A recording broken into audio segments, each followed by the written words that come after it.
Hey everyone, welcome. I am Kari the Mortician.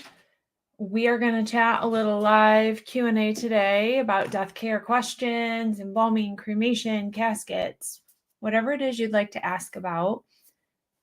Go ahead and drop your comments or your questions in the comments, and we'll get to those. Did have an email from a viewer. I'm going to answer their questions kind of up front, get things going as you guys are joining and dropping your questions. Today, our Coffee with Kari, which is what we call this session of Q&A. Gary Kimball in Ohio, awesome. Has been watching for a while, and he sponsored our coffee today, which I don't usually get like fancy coffees, but got a mint mocha today. Extra shot. How many shots can you have of coffee in your drink? Because that's where we're at today. Today we're gonna max it out.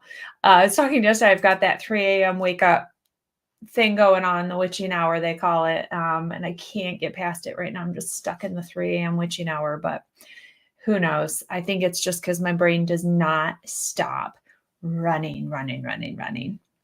So Faith and I, who records our 6 Feet Under Exhumed series with me, we're trying to get a couple people lined up we're doing season 3 right now. Started recording.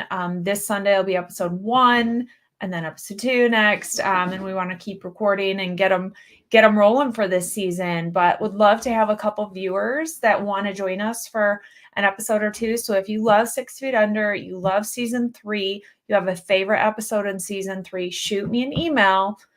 Hey, Kari, I want to join you for an episode of recording this. I want to talk about that episode. I connected with it for XYZ reason. Shoot me an email, Kari@KariTheMortician.com. Love to have some people join us this season. Good morning from Ironwood. Sharon, Ironwood, like Michigan Ironwood. Isn't there an Ironwood in Michigan? Hey, in North Carolina. Daniel, the other day, thank you, Matt. He is such a phenomenal human being. If you didn't check my live video interview the other day with Daniel Bowman, super young funeral director. He's 21. He was the youngest student ever to go to Mid-America. He was 17 when he started mortuary school. From the age of 14, I've known him and have watched him kind of go through this journey. Excellent to get to interview him. It's amazing. Matt, are you a funeral director? I can't remember. I think you are. I'm trying to see your look at the picture that's this big of you guys when you're on here. Well, hey, in Chicago in mortuary school on Instagram. Awesome. How did I become interested in being a funeral director in the mortuary? Well, let's get into that. So kind of my back history to give you guys a little. When I was 16, I needed a job. You're 16, you want to drive, got to pay for your gas. This is back in 1994. I'm going to age myself. And my mom worked at a funeral home at the time as an aftercare coordinator. So she worked with families after the death had occurred, walking them through some of the grief and things that come later, months down the road. So she says, hey, do you want to work at the funeral home? And I was like, I guess. What do I got to do? And so this was the era of the pagers. And so for small town funeral directors to have a life outside the funeral home, someone had to babysit the funeral home. And so I would work like the 4 to 9 or the 5 to 9 shift during the week, 1 or 2 days a week. And then I would work either a 9 to 3 or a 3 to 9 shift on the weekend. There was people in babysitting the funeral home. You talked to a lot of like small town funeral directors, and it was like little, Betty Smith who lived next to the funeral home, and she would come over and she would sit at the funeral home and listen for phones, and then she would go home at night. So we had a lot of high school students at the funeral home I worked at, and that's high school ladies typically. And so we would come and we would answer phones. We would type on a typewriter all the paperwork that needed to be done. We would straighten chairs in the chapel after funerals. We would vacuum. There's so much vacuuming at a funeral home. And then if you only have one chapel and you want to not have it set up in rows, it's a lot of chair movement. So we would set up and break down chairs 2-3 times a day. It was quite the endeavor to move chairs around. So it was just a lot of hustle, a lot of work. I was around the deceased. They were in their caskets. They were there in the room. I would peek at them, but I didn't really even consider ever going into it. And after I went off to college, I was going to be an epidemiologist, studying epidemics, and thought I'd be running around in the yellow suit, chasing monkeys who have Ebola all the time. Yeah, no, it's a lot of number crunching, and I'm not a numbers statistics sort of girl. So I stepped back and said, "What do I want to do?" Aimed at psychology, and then gave this a try. I said, "What should I do? I guess I'm trying to find my path." And my mom said, "Why don't you be a funeral director, or at least try it?" And about 2 weeks into my apprenticeship, I was hooked. So I went off to mortuary school, and 22 licensed years later, here I am, 30 years in the business, essentially. So I've been around it for flipping ever, it feels like. So, but it's an amazing feeling. So that is kind of how I got to where I am. About 7.5 years ago, I started doing social media, not to use social media, but some people wanted some questions answered. So I started posting answers to them on my Facebook and then on YouTube. And this has grown 1,200 videos on YouTube later. And it's just crazy. There's always more questions that people want answered, and in different ways. So I love it. I love what I do. What would your advice for a person who just graduated mortuary school be and don't have a local funeral home? You got to move. You got to move. This is a business where you can't plan that you're going to go to school where you're at and get a job where you're at. There's only so many funeral homes in America. There's only so many people retiring out and going in, but there are so many job opportunities because each year we have about 2,400 funeral directors retiring and only about 2,000 graduating out of mortuary school. And that's not even the number that's getting licensed. So figure, even if we only get 1,000 licensed each year, we are in a 1,000 at least deficit. There are so many job openings, really good job openings and opportunities. You have to go to them. And I know it's a lot harder now because mortuary schools now are 80+% female students. It is also a big second career job. So we have moms and established families. So to pick everybody up and move them, it's not like a 22-year-old who's coming out of school and can just go wherever. It's much harder.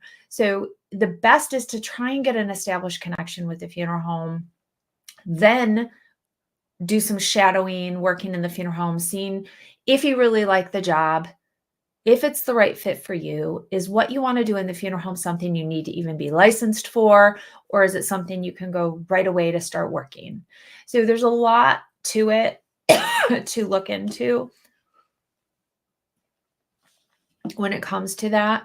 But there's a lot of opportunities out there. Have you ever heard of someone who died from a high-impact thaw? Yep, talking about Liam Payne. It's a huge discussion this week. My kids are all consumed by it the last 2 days too. I think I've had one person who fell or jumped from a height. We don't have a lot of height around here, but I've had a lot of plane crashes. Not a lot, but I've had numerous plane crashes, helicopter, things of that nature, which are different, but sometimes it's just that impact. So it's a lot of internal bleeding, trauma into your head, broken bones, just your body going from a rapid speed to nothing. That whiplash on your intestines and your heart and your spleen and everything inside. So it's a lot that goes on during all of that. I haven't looked at how high he was or anything like that. It is what it is. So Grant.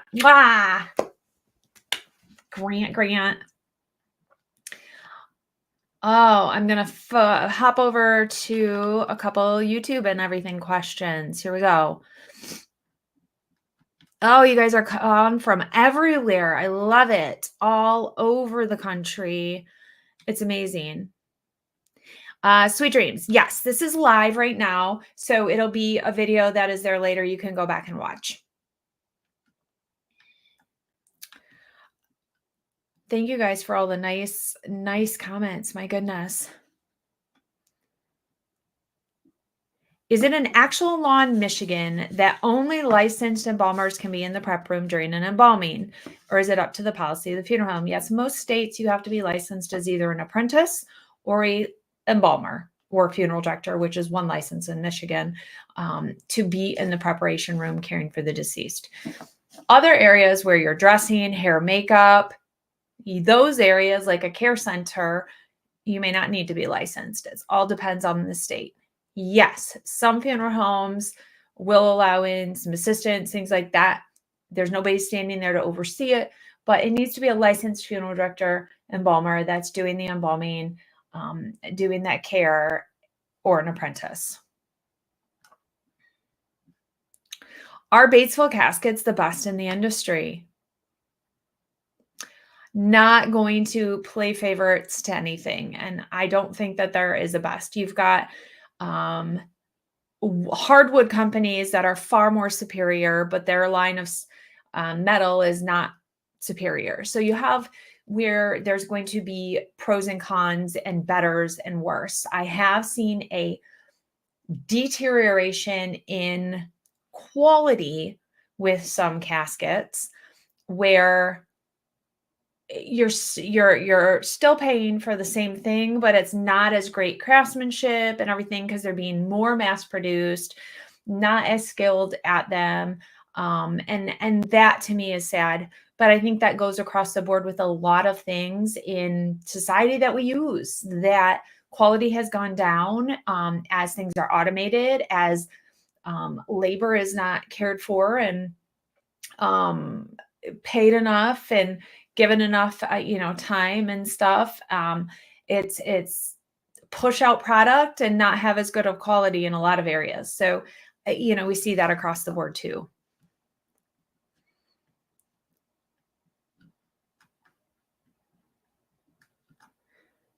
Just reading through your questions. Thank you guys for such nice. Hey, Jason. Betting you're all headed off. So NFDA, the National Funeral Directors Association convention, is happening down in New Orleans this next week. I think officially like Sunday through Wednesday, but there is some stuff on Saturday as well. I will not be going. I originally had thought I was going to go down to it and decided not to. For numerous reasons, because my heart wants to be there with a lot of these people that I love, that are vendors like Jason and professionals within the business, people I've met on social media that I would love to meet in person, just give them hugs and stuff. But there was reasons I didn't want to go. And then also stepping back, Josh and I looked at each other one day and we're like, we hit it. Like we just need a bit of a minute break. So him and I are actually kind of going off the grid a little bit. I say that, but yeah, we're going to do some live videos and record some content where we're going. He doesn't know where we're going. But him and I need to just have a little us time and really focus. We've been in a whirlwind of kids and work and everything where when we're seeing each other, it's just to crash at night if we're even in the same house. So definitely going to take a little time.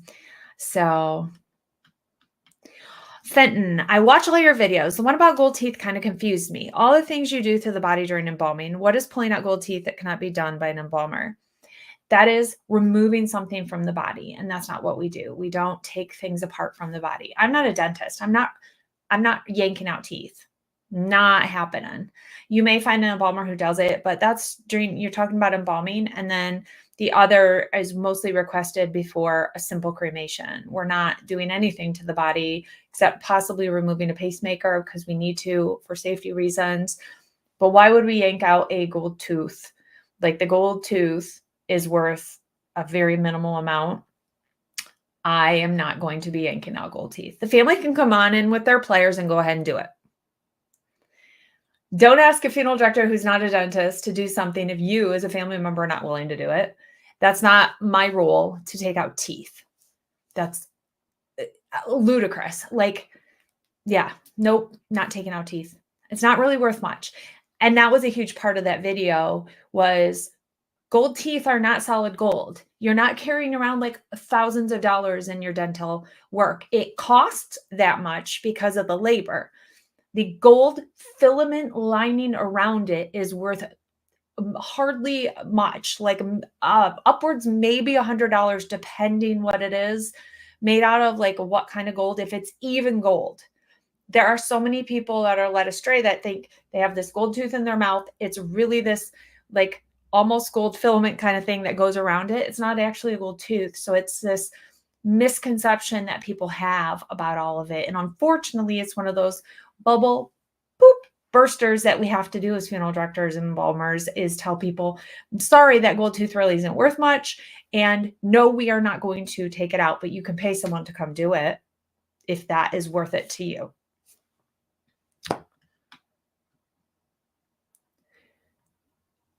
What?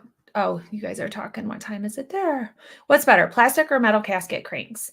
Plastic, it's possibly going to break. I like the metal ones. Hey, Kristen. Is there going to be a shortage in caskets after the devastation from the hurricanes? I don't think so. There is so much that is got to be dug through when it comes to that devastation. Yesterday I was just thinking about the post office. All of the mail that was in the post office that got affected, plus all the mail that needs to come in to get to any residents that you don't know if they're dead or alive even yet, that can't be delivered. I'm just thinking about the mail situation when it comes to that. I was in overload trying to just think about all those facets to it. Let alone, then you have to think about, okay, the deceased that were in funeral homes that got devastated, caring for them, then all of the people that have died in the devastation and all the ones you don't even know about, and then think about all of the cemeteries that were impacted, the caskets that were uprooted, that are now displaced, and trying to figure out who those are, but right now, if you look at, in certain areas, you're at a 60% cremation rate. So a lot of those individuals that did die during this are not going to be buried. So you don't need a casket. You just need a simple cardboard, corrugated box, rigid box for the cremation. So not quite as many that would be required, because if you step back and think about the cremation, how common are green burials? Depends where you're at. Here in Michigan, where I am, not super common, very vanilla here, really slow to make any changes. If you get out to other areas of the country, they have many simple burial cemeteries that are natural. To me, the term green burial means such a wide variety of things that I don't love using it anymore, just because it could mean something completely different to different people. But there are many options for disposition because of all the things that people want. Hey, Megan. I don't know if that's how you pronounce with the AE, but hey, Megan. If you ever have questions, email me. Hello in Cincinnati. Hey, Catherine. Is in removing implanted spinal stimulator the same as removing a pacemaker? Does it have a battery? At the end of the day, what we have to remove from a person prior to cremation, do they have a battery in it, or does it have a battery in it? Or have you had radiation therapy, implanted radiation seeds in the short-term past? Those are the two areas of things that we need to ask about. We have to wait till the radiation gets to its half-life because you can't go in and remove the seeds, or we have to take out things that have a battery in them. A lot of things, even pacemakers, are becoming smaller, where the battery is not as much of a concern, but the old style that are about this big, we have to remove those.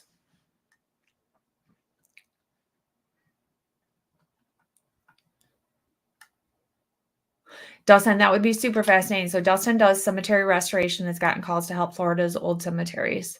That'd be super fascinating. Love, after you do some of that, to come on and tell us all about it. I do not belong to DMORT. No, it's really actually hard to get connected in to some of those organizations because the people that get on the teams are there for forever. So you have a lot of newbies coming out, and I say newbies, I mean I've been around for a hot minute, and to get into it, you have to do all this application and stuff, but then you also have to be readily available. So that's why it is often retired people or people who have a little more flexibility, don't have like young kids and things that are on some of the DMORT teams. Not saying there's not like young people on them, but that's kind of how a lot of them I'm seeing are. Thank you. I don't know what I'm doing with my hair. I'm kind of growing it. I'm just letting it go to see what I do. No, the casket key is not given to the family because we don't get one with every casket. Have you ever been to the museum at the airport? Yes. The Air Zoo Museum here in Kalamazoo is kind of a big deal. It's been around for forever, but it has grown and amplified. It's amazing. There's rides, there's simulators, there's all sorts of historical things from aviation history there. It's pretty amazing. Do you have any advice for a PIM student getting into a funeral home for a practicum with no industry experience? No one is calling me back. Well, I'm gonna break down that a little bit. So if I'm at the funeral home, I'm handling 2 calls even in one day. That means I'm meeting with 2 families back to back. I'm hustling. I'm getting in the back. Your phone call is going on a pile. It's going to the bottom of the pile. Your urgency is not my emergency. So it's not that we in the business don't care about students and things wanting to get practicums and things, but that message is going to kind of go to the wayside. And then eventually I'm going to work my way towards it. That's typically what's going to happen. If you saw a funeral director's desk most of the times, there's so much paperwork. You got insurance paperwork. So you've got contracts, you've got cremation authorization paperwork all over the place. You've got phone calls, you've got price caller calls, you got imminent calls, you got pre-need calls, all this going on. And then you have someone calling in that, oh my gosh, I have to get set up with my practicum. That's not my emergency. So keep trying, go visit them. If all you've done is call somebody on the phone, you're not doing enough. Put on your suit, go visit a funeral home, bring donuts, make a connection, get in there and talk to them. That's what you have to do, because what's going on within that building is what is important to a funeral director at that moment, not random calls that may be coming in about some of this other stuff. So I hate to like burst that bubble and be a little negative on it. But if you haven't gone and walked into 10 to 15 different funeral homes, you haven't done your due diligence in trying to get that practicum, if all you've done is call a couple, go visit them. Boots on the ground, boots on the ground, boots on the ground. We'll repeat it all day, every day, over and over. If you have no experience, you're going to have to find someone that's a little more patient and a little more willing to spend some time. Get outside of the city, go out into a little bit more smaller funeral home. They may be a little bit more able to be hands-on with you. No, more people are not being cremated than buried. Always gross experiences, I guess, but it's always subject to the person. To me, some of the grossest stuff is like body parts where they're not supposed to, like ankles that are broken and the feet like dangle to the side. Things like that are gross to me. Bodies defecate, bodies urinate, bodies purge. People have bed bugs, people have maggots. All these things are what happens. It's nature. And so we see it. So I don't even qualify that as gross anymore, just because it's what we see. Deconstructed bodies from body donation. Many people would consider that gross. It's what happens. So I don't know if I qualify for gross anymore. So that part's kind of hard.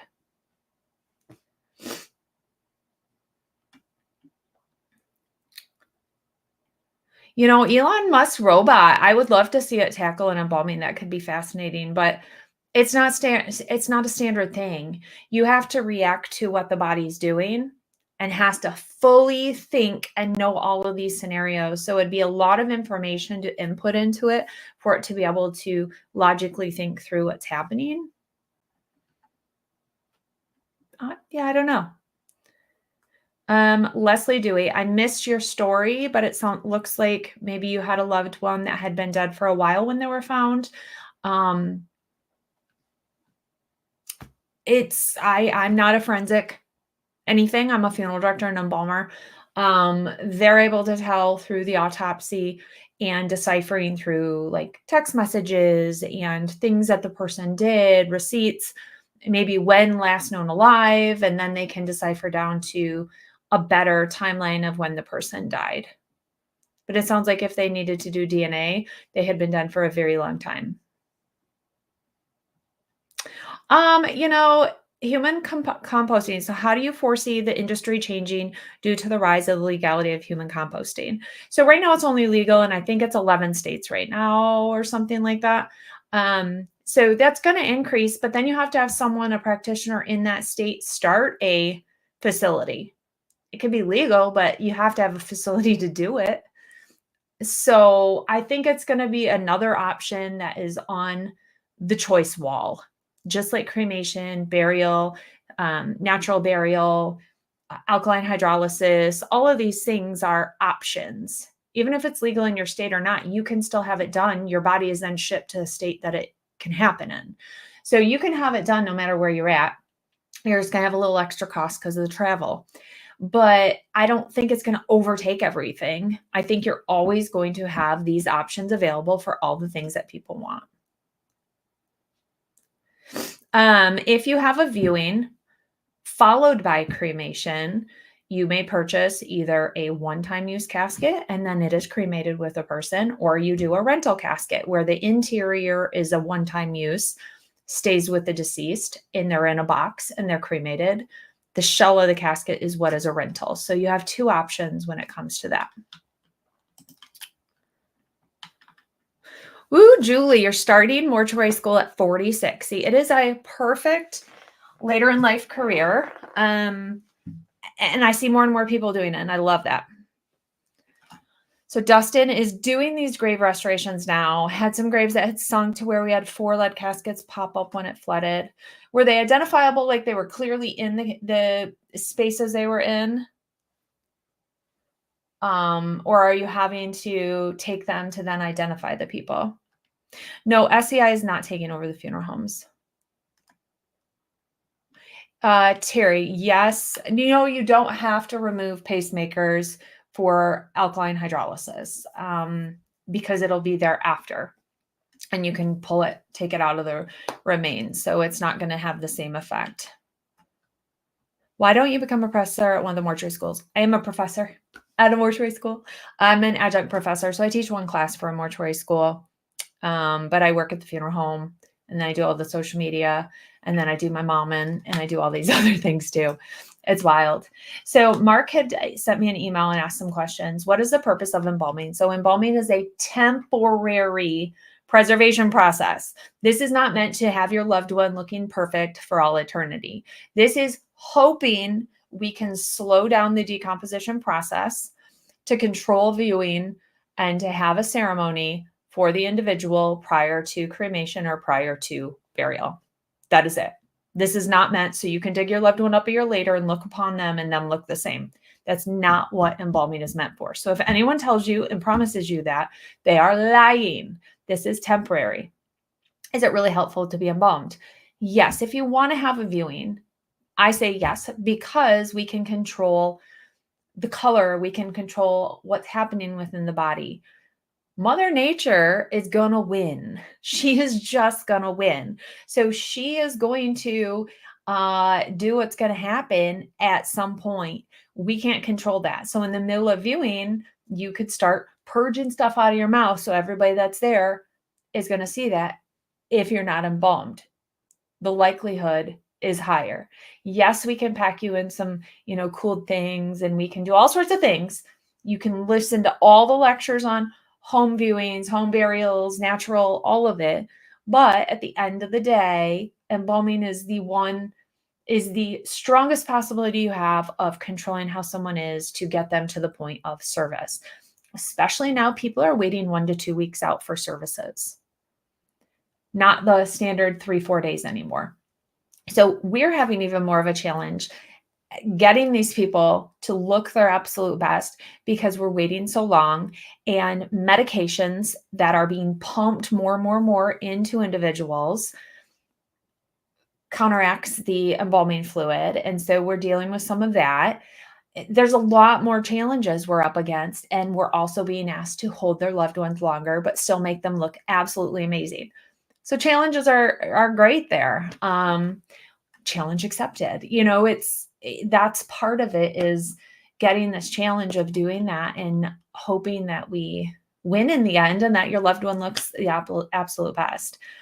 When did embalming start? So preservation has been around for literally forever, ever, Egyptians, just for a very long time. Preservation has been around. Embalming, as we kind of know it now, started mostly during the Civil War. That was when it became a bigger deal, because bodies were going to be preserved, soldiers, to try and get them home to their loved ones. They'd lay out on the field in the heat for a day or two. Then they'd go in for their embalming. They'd go get placed on a train. Then eventually they'd get home, and hopefully the mom can see her son when he gets home and identify him. That was kind of the end goal.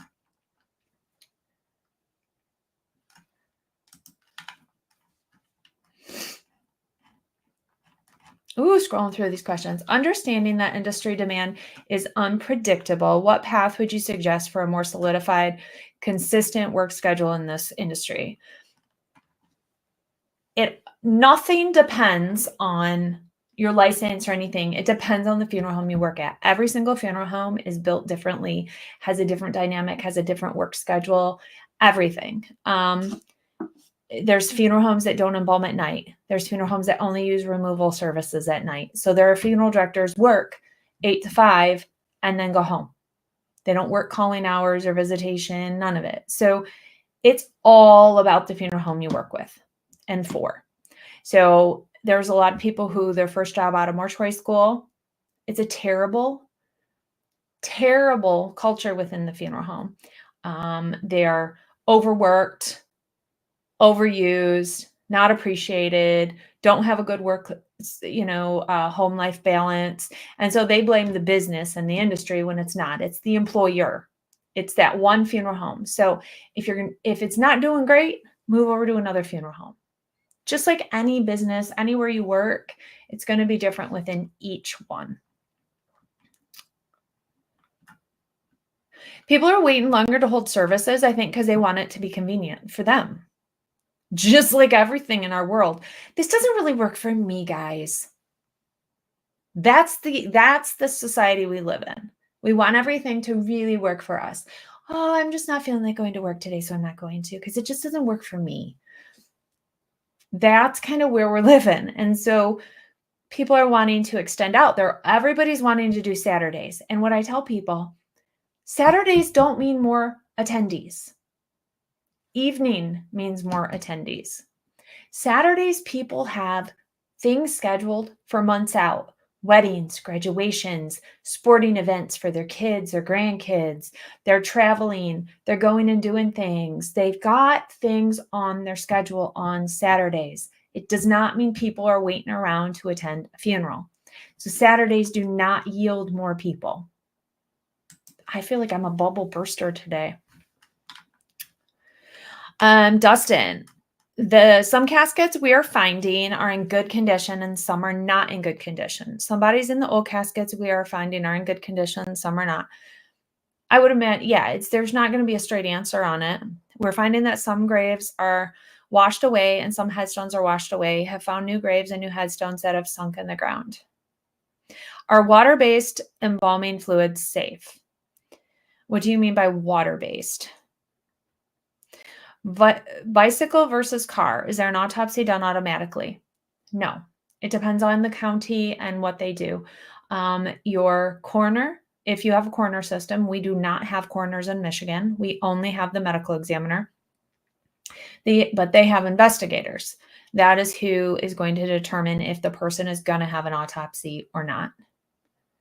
Not always. It depends on the county. It depends on if they've reached their quota for how much money they can spend a month sometimes, where they get a little more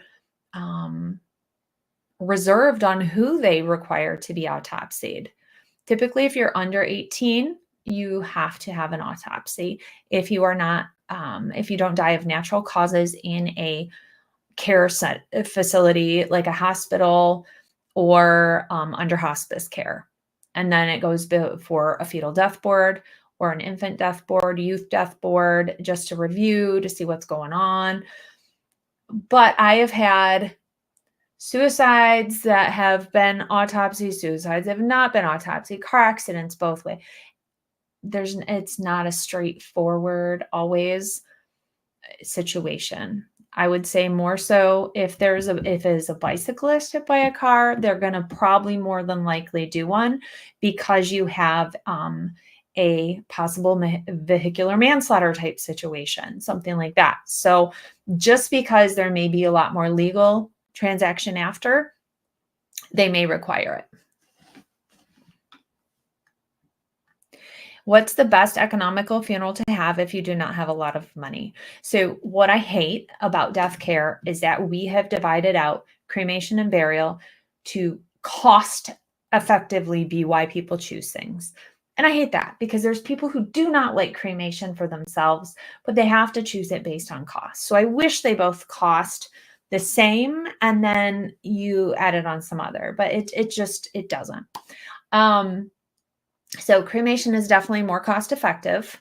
You can do a simple, quick burial, but then you are going to have more factors. You have to have a casket, a grave opening, a vault company, a vault. So a lot of extra things for a burial that you don't have with a cremation. So Dustin is down doing grave restoration in Florida. They have brought him in to help there. They're taking the caskets we find to the coroner to be identified possibly. Judy, I live in New Jersey. My dad died while he was at work. An autopsy was mandatory.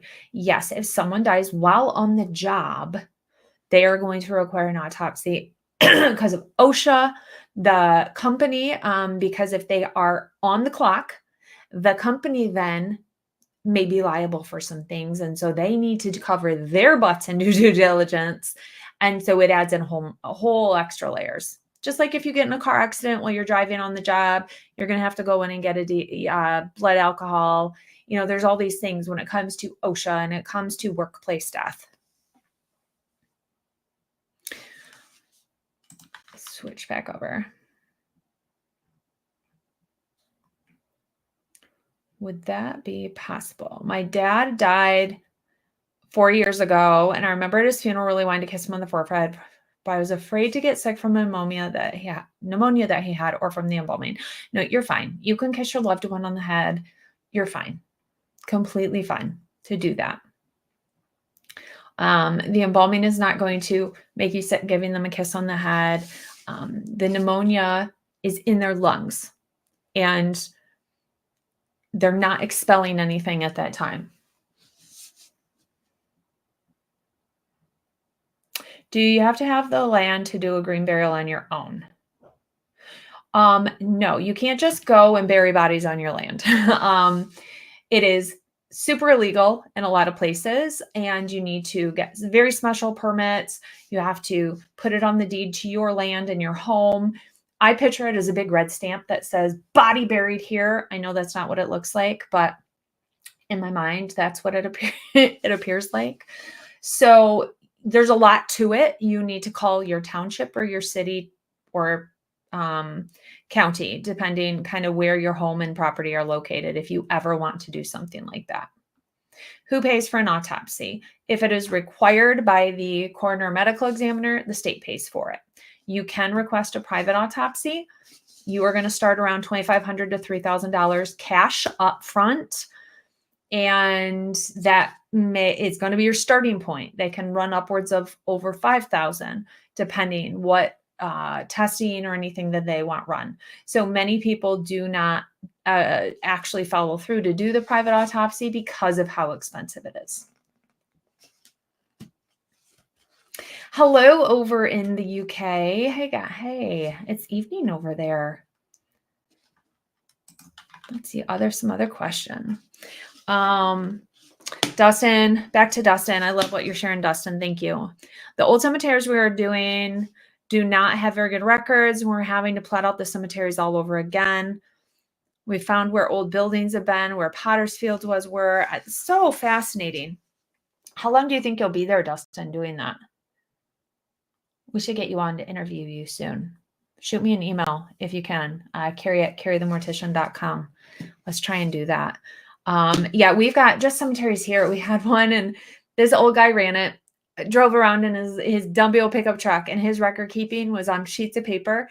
And when he died, his truck, they were stuffed everywhere under the seat, in the seat cushion, like everywhere.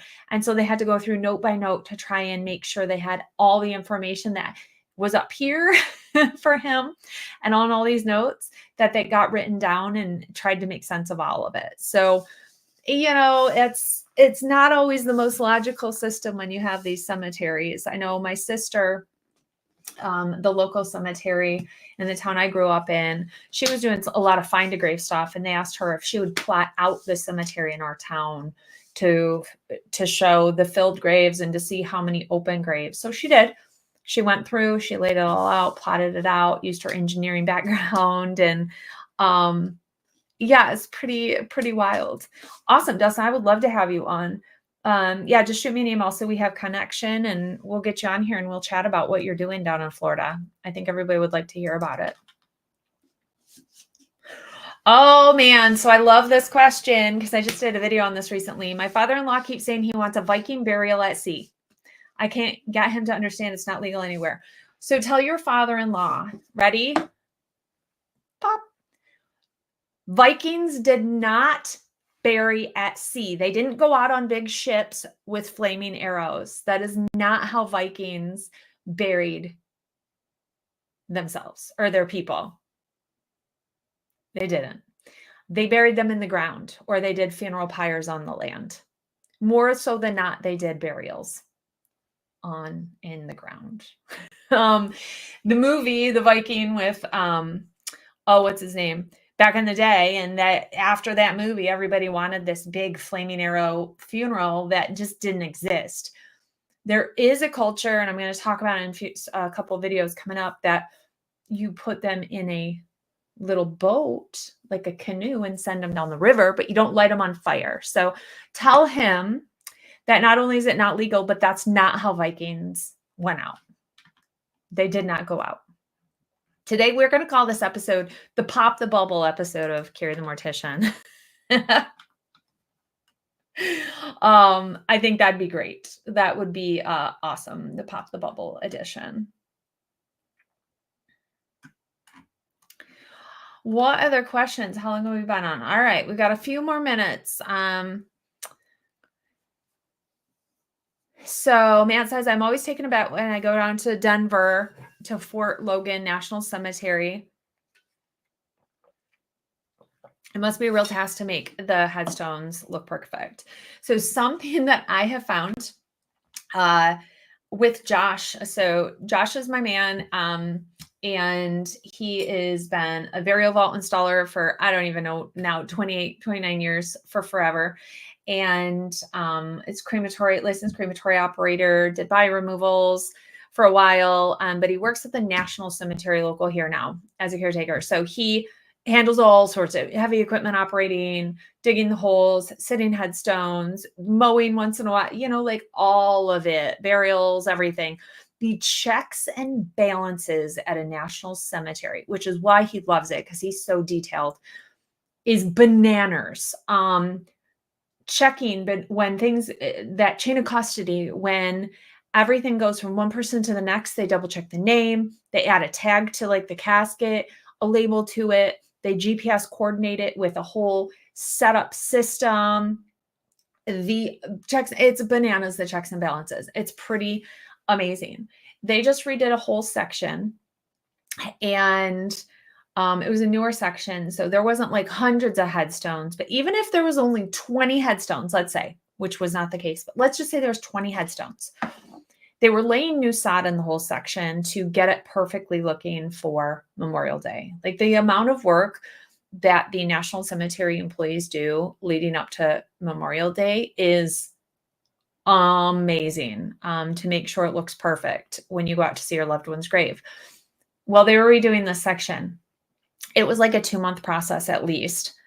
Every single day that they had to move any headstones to do anything, they removed them all, and they all had to be reset that night in case those people came out. So they would remove all these large stone headstones and then reset them all at night. And they had to lay out string, lay out, make, with lasers and everything, making sure everything was perfectly in line every day. So much work, but the detail, they do want everything perfectly lined. When you go to the ones with the upright whites, that to me is so amazing. When I went out to New Mexico to Parting Stones to visit that company, I went to the National Cemetery there, which was just around the corner from the company. And it's an upright white, a little bit of a hilly area. And to look out, well, it's like down in St. Louis going to the National Cemetery. That place is huge. But the rolling, when there's a hill and you see the lines of the white stones going up the hill, it is so overwhelming of a sight to me, like in an amazingly good goosebumpy sort of way. You really see the magnitude of how many graves there are when you see it in that landscape. So I agree, it's quite amazing. I'm sorry if I'm missing any questions, guys. Trying to scroll between. So I'm loving this new platform, the StreamYard, because I can go live on all of these different platforms at once and trying to get between the questions on all of them, on all the platforms. So if I'm missing yours, I'm sorry. Yeah. If you die, would you like your body to be embalmed? This will be our last question of the day. When I die, I want my family to do what they need to do. At the end of the day, it's not about me. Like, I'm not there. It's just my shell. Do what you need to do. Does my family need me to be preserved for a while? Do they need to have that ceremony of having me in a casket and going past? Then do it. If they feel like they need to cremate me, okay, do it. I personally love a natural burial, but keep me around till I'm super dead and stinky just to make sure I'm super dead. Then go ahead and shroud me, bury me, put flowers all over me and everything. And it's not that I'm against embalming, but there's something beautiful about the hands-on, I think, of a simple burial and everything. But whatever my family needs is what I want them to do. So yeah, what do you guys want? Post what do you want done with yourself in the comments. Well, thank you guys for joining. I'm going to talk to Dustin here, hopefully, and have him on soon to talk about all of these cemetery restorations. Never watched Dr. G, but everyone keeps telling me I need to check out. Lots of good questions. So I'm going to do one more. I lied. Mama Cass reborns. When you're an undertaker, do your kids get used to seeing the dead, or is that kept away from them? I personally, my girls go to work with me. We stop in the funeral home. They go visit all the employees. They leave them notes. We go to the care center where that is where people are getting their hair done and their makeup done and stuff. And they will see who's getting ready. They'll count how many boxes there are, which are the ones getting ready to go to the crematory. They'll count the names on the cooler spaces. So the one day they came in and we had 28 people between everywhere. It was in a huge peak we had. Oh, was that 2 falls ago? And they were like, whoa, there's a lot. I said, yeah, it's crazy right now. But they do. They come and they visit, but they know people at work and love getting to see them. And they can ask any questions they need to. They have seen babies. They have seen all people. I don't hold back with my kids, but I am tactful in what I say. I do not want to instill any fear in them. And I think that's important. I want them to be comfortable to ask questions when it comes to death And all of it, I want them to also see some of the result of choices. When you drive drunk, when you take your own life, or end your own life, all these different things have end results, and then you have the living that are hereafter. And I want them to see some of that. It has given me a different perspective in certain ways of things that I want to try to instill in my kids. When you have a teenager that goes home after a dance and a boy didn't ask her to dance, so she kills her and takes her life, ends her life. I want to try and do as much as I can to hopefully have a healthy mental and open relationship with my kids, that they can share about things. And not that girl or a boy or whoever don't have that with their family, but like, I really am focused on that with my kids because of what I see, but I want them to also be exposed to some different things. It took me a long time till they were a little older to talk to them about my niece's murder and what actually happened to her. And because I didn't want them to be fearful. I didn't want them to think the worst. I don't want to scare them by exposing them. But yes, they're around. When are you and Josh getting married? Oh, the question of the day, right? The other day, my daughter did say, "Yeah, you haven't given my mom a ring yet," but we're not there in terms of logistically being able to get there. I don't want to be married and not be able to live in the same place. There are people that do that, and that's just not me. So we're good. Him and I are good, but we're also very focused parents, and our lives are baby stepping to where they need to be, and that's okay. Some days it's not because I'm like, can we not just get there? But I think it'll be much sweeter when we do get there. So, well, thank you guys. Appreciate you, and we'll see you on the next video. Bye.